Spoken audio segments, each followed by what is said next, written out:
Mis presbibautistas, un gusto saludarles nuevamente. Jamás, jamás mis pecados contará. John MacArthur y R.C. Sproul sobre el bautismo de infantes. Espero que lo disfruten. Primera parte. John MacArthur. Punto de vista credo bautista, en oposición al bautismo de niños. Él divide su conferencia en 5 puntos principales. Primer punto. El bautismo de infantes no está en las escrituras.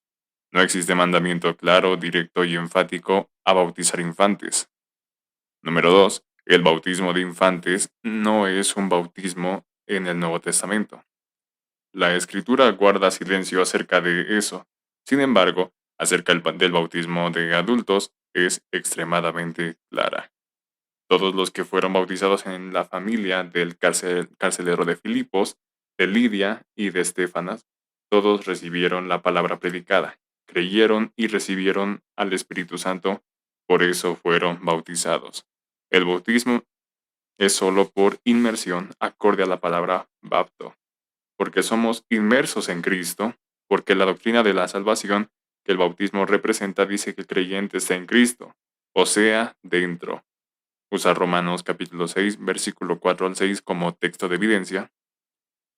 Punto número 3. El bautismo de infantes no reemplaza la circuncisión. La escritura nunca hace esa conexión. Ellos, los paidobautistas, dicen que la circuncisión es un signo de la fe del antiguo pacto, y el bautismo es un signo de la fe del nuevo pacto. Esto es algo simplista. Yo rechazo que la circuncisión sea signo de fe personal. Yo veo la circuncisión como un signo de depravación del hombre y su necesidad de la salvación.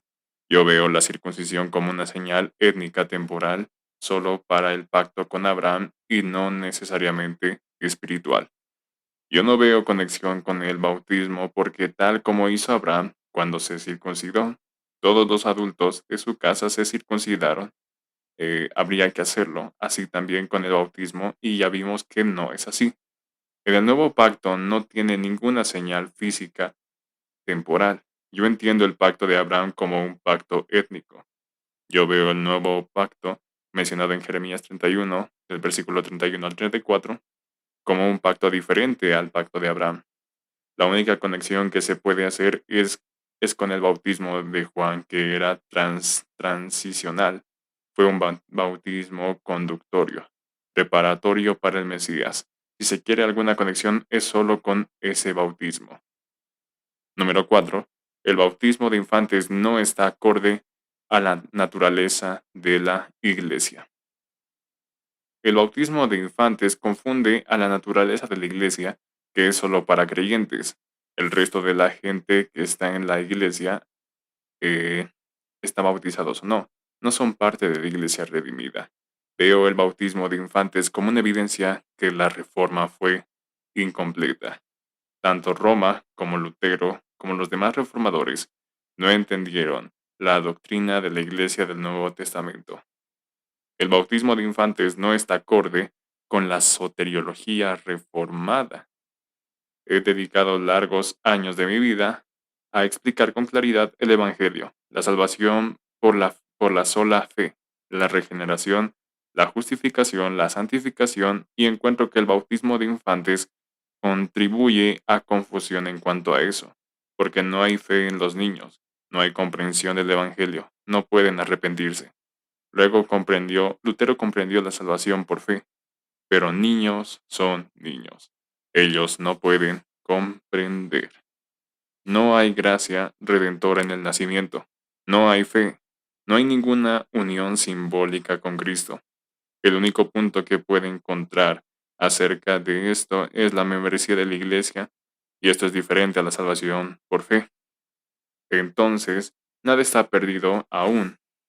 Nada puede cambiar la elección. Debido a esto, hay millones de personas allá afuera, lejos de la salvación, dirigidos por un símbolo falso y con falsa seguridad en una condición irreal. Yo siento que hay que conducir la reforma aquí, y esta es la forma de hacerlo. Hay dos caminos frente a nosotros. Uno es la iglesia institucional con salvados y perdidos. El otro es la gloria de la cruz, la resurrección, identidad real como iglesia de redimidos. El bautismo está en medio de ambos. Los reformados diciendo tradición, tradición, tradición. Los padres, los padres, los padres. Hace una ligera pausa para referirse al otro grupo. Las escrituras, las escrituras, las escrituras. Gracias. Aplausos y termina su intervención. Segunda parte de R.C. Sproul, punto de vista paido-bautista, a favor del bautismo de infantes. Y empieza así. La pasada semana estuve hablando con alguien que me mostró un brochure de la conferencia y me preguntó, ¿tú y John MacArthur van a tratar el bautismo de infantes? Yo le dije, sí. Él me respondió, bueno, espero que John se enfoque en el tema. Déjenme decirles algo del John MacArthur que conozco. Él es hombre que mejor edifica su teología en base a la escritura. Así que mi desafío de hoy es grande, tratar de persuadirlo con bases escriturales, ya que él no me va a dejar hacerlo por la tradición o la autoridad de la iglesia.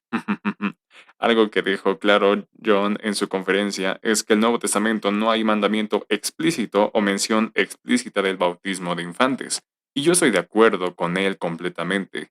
Ni el bautismo de infantes está mandado explícitamente como para obedecerlo, como tampoco hay ninguna mención o mandato para prohibirlo o condenarlo. El tiempo que yo voy a dedicar hoy es para estudiar la relación entre la circuncisión del Antiguo Testamento y el bautismo del Nuevo Testamento.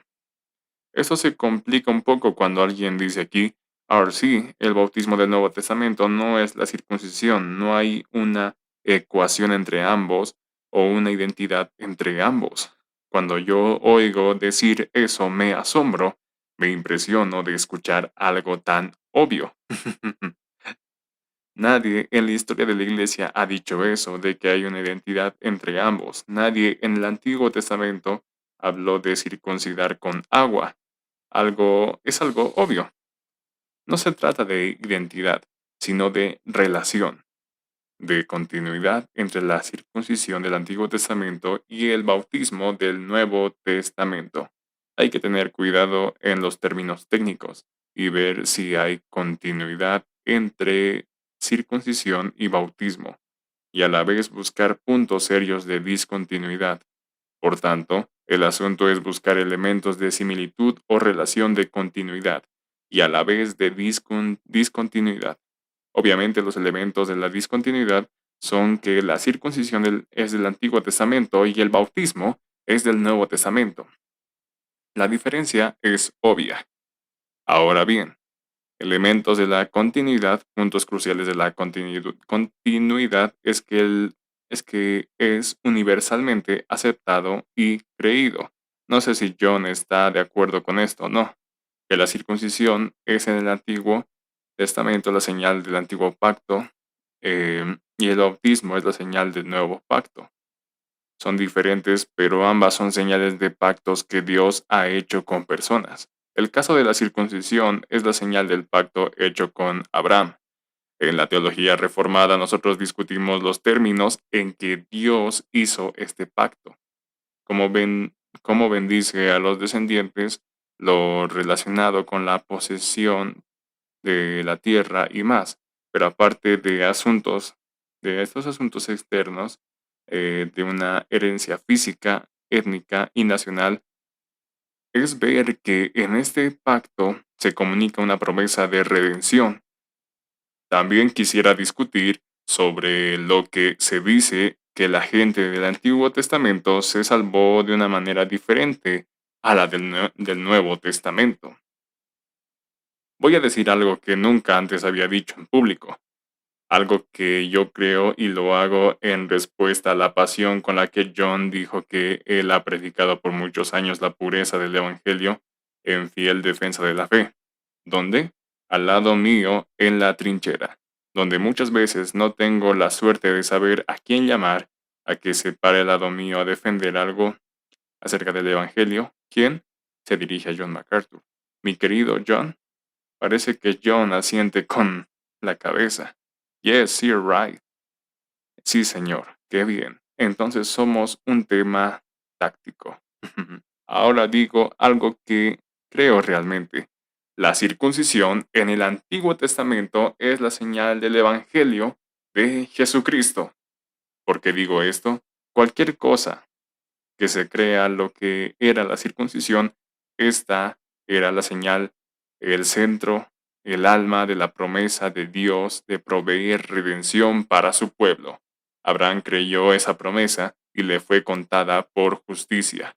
Abraham se gozó de ver el cumplimiento completo de esa promesa en la historia. Entonces veo algo muy simplista reducir a esto a algo étnico o nacional. Yo no creo que la circuncisión era señal de fe exclusivamente, significa mucho antes que fe, pero nunca menos que fe.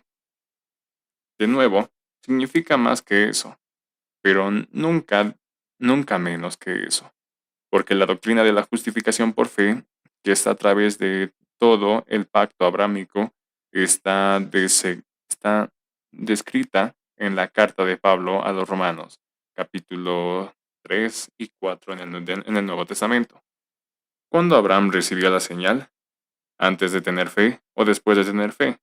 Claramente dice que después de tenerla, pero Dios mandó explícitamente a poner la señal del mismo pacto en los hijos e infantes de Abraham.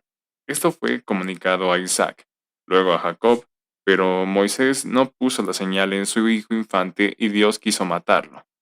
Eso es muy importante. En el Antiguo Testamento, la señal del pacto de redención no solo fue permitida ponerla en los hijos de los creyentes, sino que fue un mandato de Dios para obedecerlo.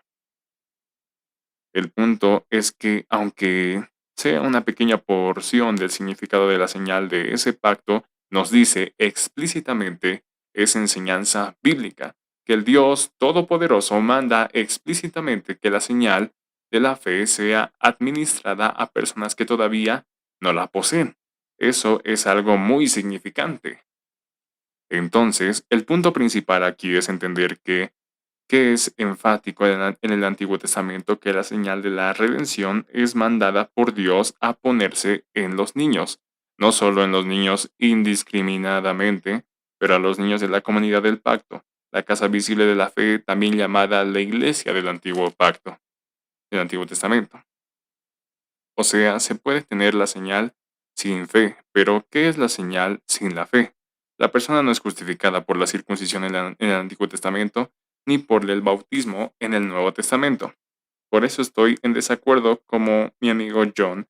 Estoy absolutamente seguro, 1000% seguro, que él está equivocado, positivamente equivocado, y lo voy a demostrar que está equivocado.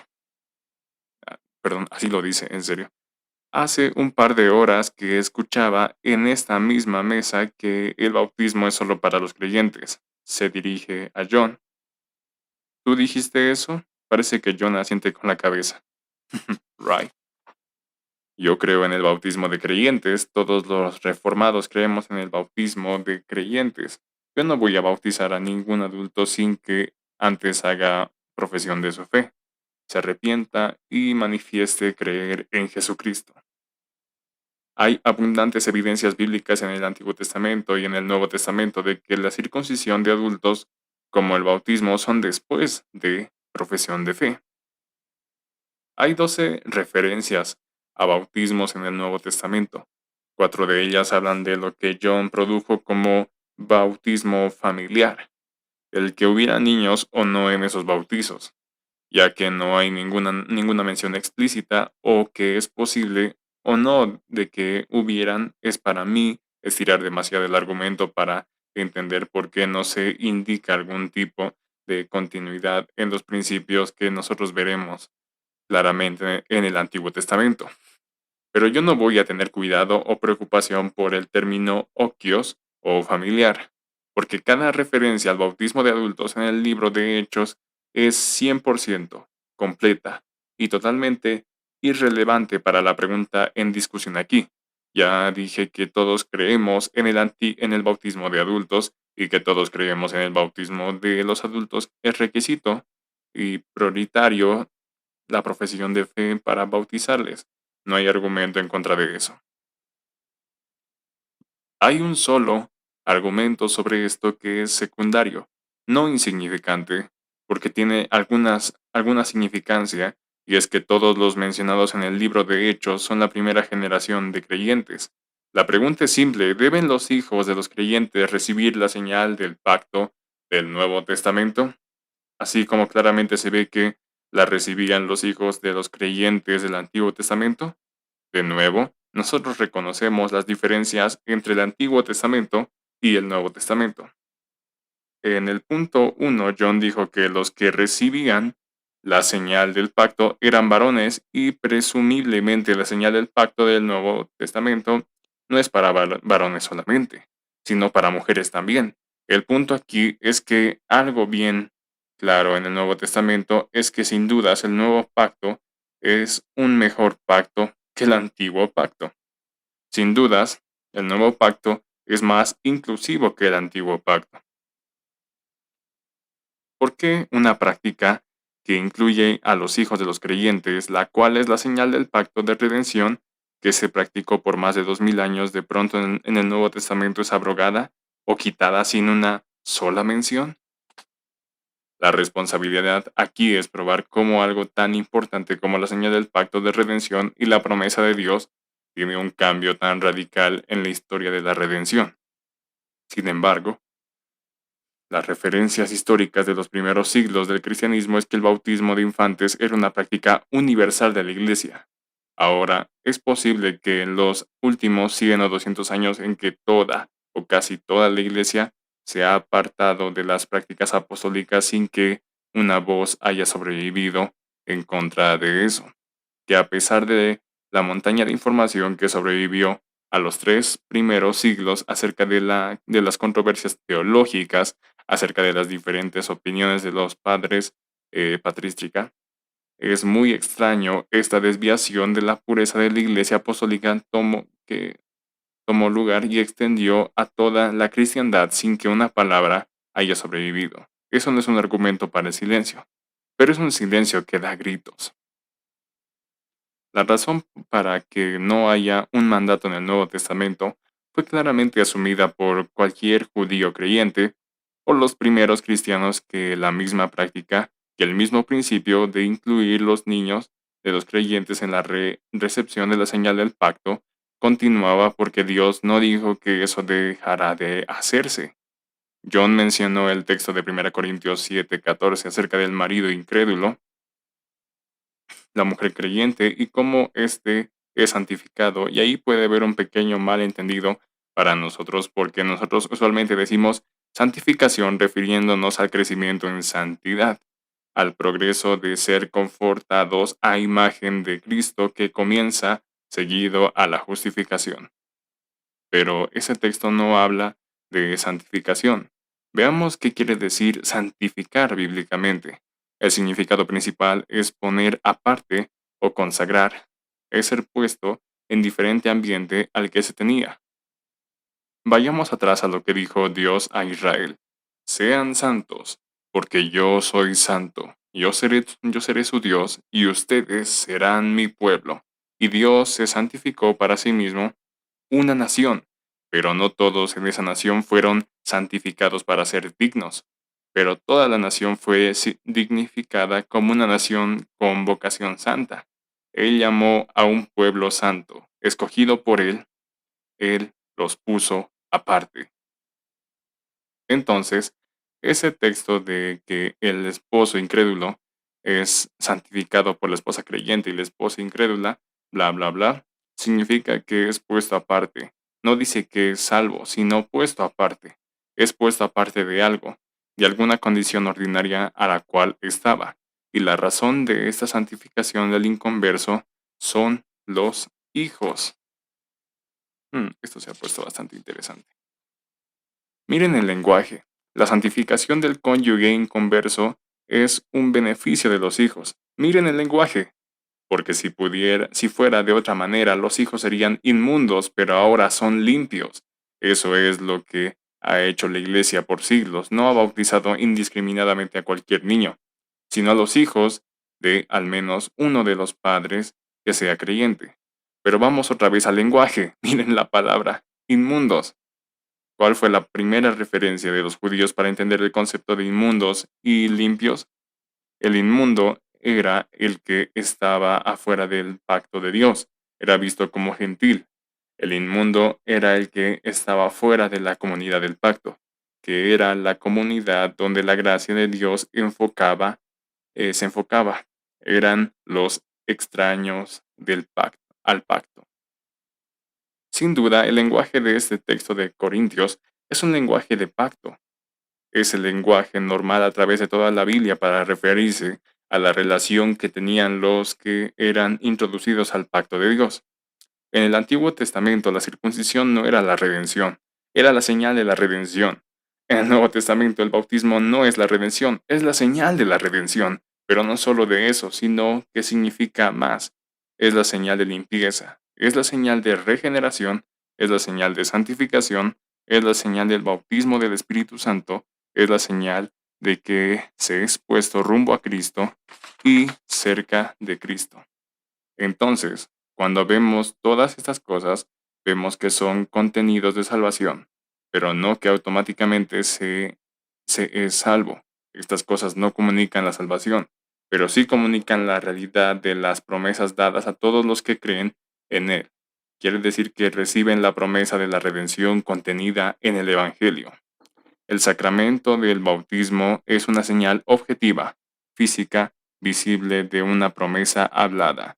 Nosotros proclamamos al mundo la presencia de Dios en nuestros hijos. Ellos no entienden el significado, ellos no entienden qué pasa hasta que se les explique. Eso es responsabilidad de los padres y de la iglesia. Pero esto es de un valor tremendo. Tú recibes la señal de la promesa de Dios. Tú recibes la señal del Evangelio de Cristo. Déjenme decirles qué significa eso. Esto significa que si crees esta promesa de Cristo, serás salvo. Ese es el punto de Calvino, que la señal puede ser administrada antes de la fe y después de la fe. Abraham la recibió después de creer, pero Isaac la recibió antes de creer. El que quiera levantar una objeción sobre esto debe tener en cuenta que también debe incluir a Dios en su objeción, ya que esto es lo mismo que él hizo desde el Antiguo Testamento. Yo estoy en desacuerdo que la palabra bautizo es solo inmersión. Hay suficientes pruebas textuales de la Septuaginta que se usa la palabra bautizo para lavar, para aspersión. Diferentes significados, no solo inmersión en los antiguos sacrificios cuando se tomaba la sangre de los animales y se bautizaba las cosas sagradas. No quería decir que se sumergían profundamente en la sangre. Pero bueno, esto es algo secundario en este tema. Lo más importante hoy es comprender que el bautismo es importante para Dios. Cuando yo enseño en el seminario a cierto nivel de estudiantes y llegamos al estudio de la tradición reformada y la tradición bautisma, yo hago que los estudiantes me hagan un ensayo sobre el bautismo de infantes. Yo no quiero que me pongan lo que creen ellos, sino que me pongan ambos puntos de vista y estudien el porqué de estos puntos de vista. Porque, desafortunadamente, según dijo John, la mayoría de nosotros seguimos tradiciones. Así que esta es una buena forma de contrastar lo que dicen nuestras tradiciones con lo que dice Dios, y así ver lo que estamos obedeciendo. Oremos. Padre, gracias por tu palabra. Gracias por las señales que tú nos has dado, que demuestran la veracidad de tu palabra, que confiemos en tu palabra y en las señales que tú has dado a la iglesia. En el nombre de Jesús. Amén. Espero que te haya gustado. A mí me encantó leerlo. suscríbete. Nos vemos en un siguiente video. Que Dios te bendiga, hermano. Un abrazo en el amor de Cristo. Nos vemos.